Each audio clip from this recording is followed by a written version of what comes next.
Number 1. In circle A below, chords BC and the diameter DAE intersect at F. If the measure of arc CD, right there, is 46 degrees, and the measure of arc DB, right over there, is 102 degrees, what is the measure of angle CFE, right there?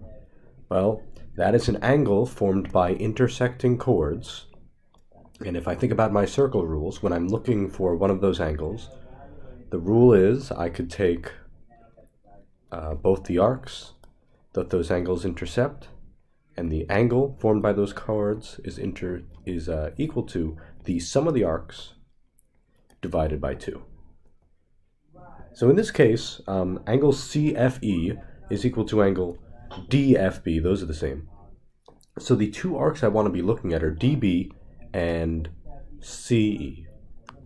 So to find that angle, I would just take whatever arc DB is, add to it whatever arc CE is, and divide that by 2. So the question is, what's the arc CE? And the key is to read, in the given information, they told me we've got diameter DAE. And a diameter cuts a circle straight in half. So it cuts it into two equal 180 degree arcs. So all the way from D to E, that's going to be 180 degrees. So if I already have 46 degrees accounted for, I can subtract that away from 180 to find that arc CE here is going to be 134 degrees. So now I've got enough information to plug into my formula. So my inside angle formed by those chords is the arc DB plus 134, the arc CE, divided by 2, and 102 plus 134 is 236. And when I divide that by 2, I find that that angle there is 118 degrees. And it looks like it's obtuse, so that checks out. Even though it's not always drawn to scale, that's something we should be thinking about when we solve for an answer there.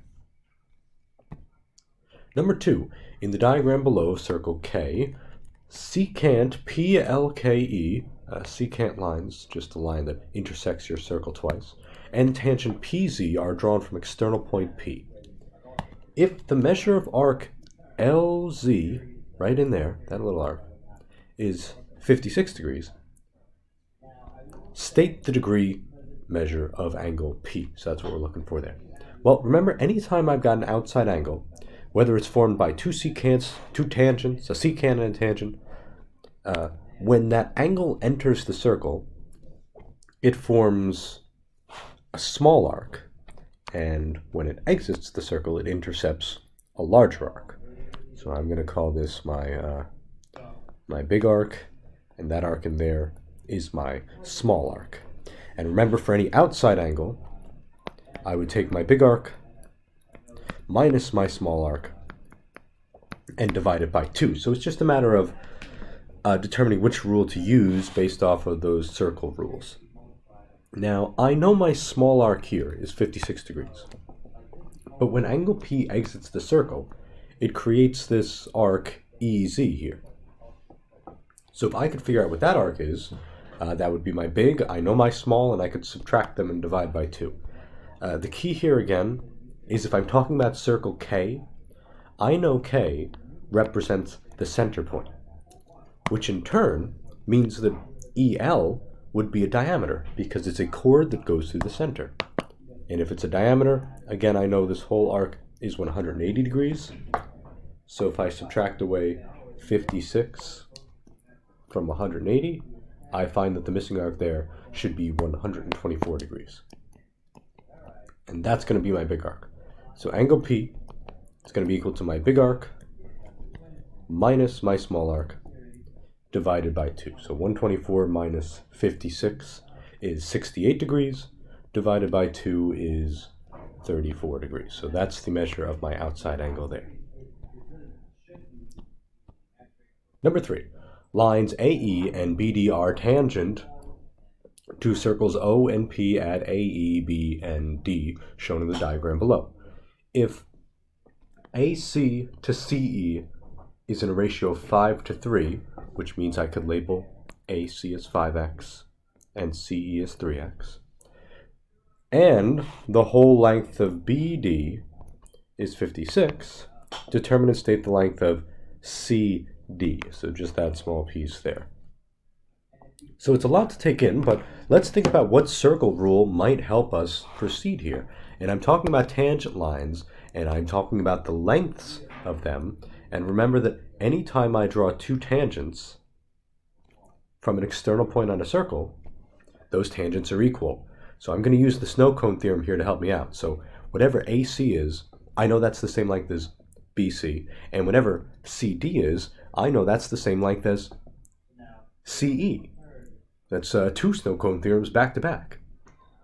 The issue here is they tell me that BD is 56 degrees, 56 units long. But if I know that I've labeled AC as 5x, I can label BC as 5x too. And if I've labeled CE as 3x, I know CD is the same length of that as well. So that also can be represented by 3x. Again, anytime I got that ratio, you could think about that algebraically as 5x to 3x if you need good labels for your picture. So the strategy here is I know the whole length from B to D should be 56, and I know part of it's 5x, the other part's 3x. I can sum them, set them equal to the whole length, 56. So part times part equals the whole, or part plus part, excuse me. So 5x plus 3x, if I combine those like terms, 5 plus 3 is 8. And if I divide out the 8, 56 divided by 8 is just 7. So that's a good place to start, but that's not actually what I'm looking for here. They want the length of CD, which is the same as the length of CE, which I've labeled in my picture to be 3x. So if I know x is 7, then CD would be 3 times 7, or 21. So just to think about that ratio, I know we have the answer here, but this 5 to 3 ratio idea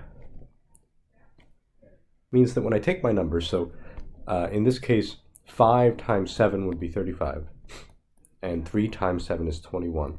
I'm getting that 5 times 7 from the 5x. 35 to 21 would be a 5 to 3 ratio because a ratio is generally expressed in lowest terms. And if I divide both of these parts by 7, this would be 5 to 3. So that's one way to check yourself, just to make sure that you solve for the correct x value here. 35 plus 21 is 56, and they're also in a 5 to 3 ratio.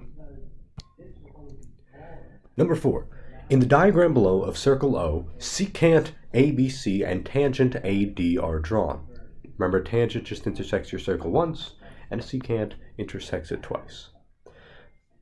If the length of CA is 12.5, and the length of CB is 4.5, determine and state the length of DA. Well, there's a piece that we could have here that we're missing out on, is that I can figure out what AB is. If I know the whole thing is 12.5, and just a piece is 4.5, and when I subtract those, I find that the outside piece there, AB, should be 8. Now, the reason I call that the outside piece is, even though this looks like a picture we've done before, we're now looking at the lengths of pieces outside the circle. And I want to start with the two secant rules. And the rule was, we could take the outside piece of one, multiply it to the whole, set that equal to the outside piece of one times the whole of the other. And that's a formula that works for any two secants there. The difference here is we now have a tangent and a secant line. So let's try to apply that logic again. Okay, so my outside times my whole, and the problem is for a tangent, the outside piece that lies outside the circle is the same thing as the whole. So when I go to set up that equation, I'll start with secant AC, the outside piece is 8, the whole length is 12.5, and then for my tangent, the outside piece is x, and well, the whole length is also x. But another way to represent x times x is just x squared. So on your formula sheet, you might see outside times whole equals the tangent squared. You could use that as well, but it's really just another application of outside times whole equals outside times whole. So if I multiply these, 8 times 12.5 is 100, and if I want to solve for x there, I could take a square root to undo the squaring to find that x is equal to 10. Now, they wanted me to find the length of dA, which is exactly what I labeled as x. So just make sure that when I'm answering the question, I'm answering what they asked me specifically. Number 5. In the diagram below of circle O with diameter BC and radius OA, chord DC is parallel to chord BA, so maybe I'm looking for some alternate interior angles there, and the measure of angle BCD is 30 degrees. Determine and state the measure of angle AOB, that obtuse looking angle right there. Well, lots of ways that we could start here. The first thing I notice is that if DC is parallel to BA, then they form congruent alternate interior angles when they're cut by that transversal BC. So that angle at B, right there, should also be 30 degrees. Now, I know that OA is a radius, and that OB is a radius, because they both go from the center O to an edge point on the circle, and all radii in a given circle are congruent. So this triangle, AOB right here, is isosceles because it has two congruent sides. And if it's got two congruent sides, it must be the case that there are also two congruent angles. So if I know angle B is 30 degrees, angle A should also be 30 degrees. I want you to think about this. If I've got, I'm just going to redraw the triangle over here, an isosceles triangle, AOB, and I know that angle's 30, and I know the other base angle's 30, and I'm looking for my last angle. Remember that all the angles in a triangle sum to 180 degrees. Well, I know two of them already. They're 30 and 30. So if I want to know what other angle would make them sum to 180 degrees, I could subtract away and find that the measure of angle AOB is 120 degrees. So that's one way to look at this problem. Alternatively, you could use your knowledge of central angles and arcs to work through this, but this is probably the fastest way to go about it.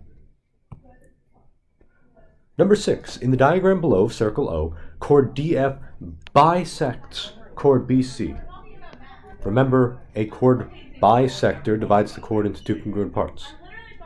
If BC is 12, well, really that just means that CE is 6 and EB is 6, because I know it's getting bisected. And FE is 5 more than DE.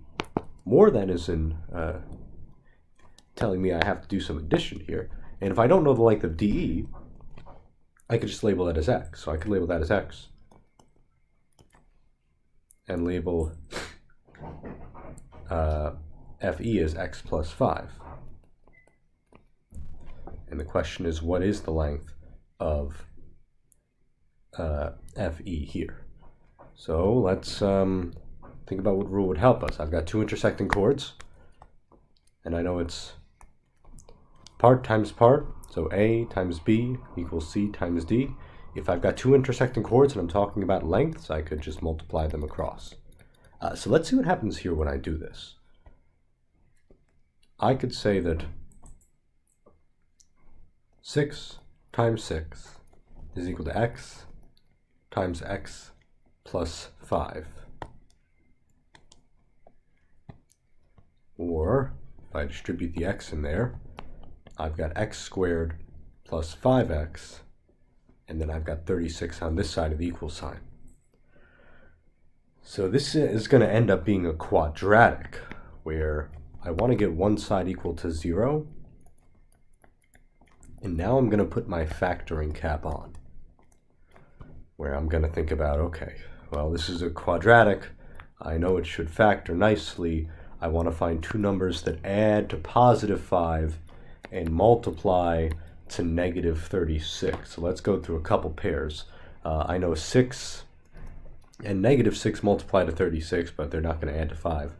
I know 9 and negative 4 would work, and if the 4 is negative, they do sum to positive 5. So I could rewrite this as x, and x minus 4 in one of them, and x plus 9 in the other. Now I've got two things being multiplied, set equal to 0. So there's going to be two solutions here. This whole thing's going to equal 0 if just x minus 4 equals 0, or the whole thing is going to equal 0 if just x plus 9 equals 0, where one of my solutions would be x equals 4, and my other would be x equals negative 9. But let's think about this. We've labeled DE as x, and that's a length, so it really wouldn't make sense to consider negative 9 as a length, so I'm going to reject that here. So my length of DE is 4, but they want me to find the length of FE, which should be 5 more than that, so my length of FE would just be 9.